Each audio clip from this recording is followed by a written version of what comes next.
గతంలో ఆంధ్రాలో ప్రయోగం చేసి విఫలమైన దాన్ని ఇప్పుడు బీహార్‌లో పెడుతున్నారు. ప్రభుత్వ ఉద్యోగులు ప్రైవేట్ మెడికల్ ప్రాక్టీస్ చేయకూడదన్నటువంటి నిషేధాలు గతంలో పెట్టారు. చంద్రబాబు గారి టైంలో అమలు చేశారు. కేసులు ఇట్లాంటివి కూడా నడిచినాయి. ప్రభుత్వ డాక్టర్లు ప్రభుత్వ ప్రాక్టీసే చేయాలి, ప్రైవేట్ కాదన్న.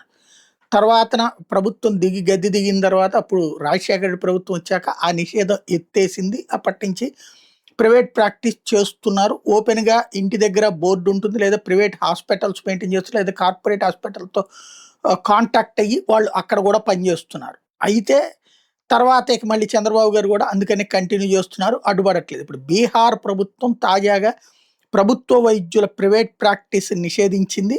బీహార్ హెల్త్ సర్వీస్ క్యాడర్‌లో ఉన్నటువంటి వాళ్ళు కావచ్చు, బీహార్ మెడికల్ ఎడ్యుకేషన్ సర్వీస్ క్యాడర్‌లో ఉన్నోళ్ళు కావచ్చు, Indira Gandhi institute of cardiology allopathy సిస్టమ్‌లో కావచ్చు, వీళ్ళెవరూ కూడా ప్రభుత్వ జీతం తీసుకుంటున్నటువంటి వాళ్ళు ప్రైవేట్ ప్రాక్టీస్ చెయ్యకూడదు అన్నటువంటి ఆదేశాలు ఇచ్చింది. మరి అది అమలు చేస్తారా లేదా అన్నది చూడాల్సి ఉంది.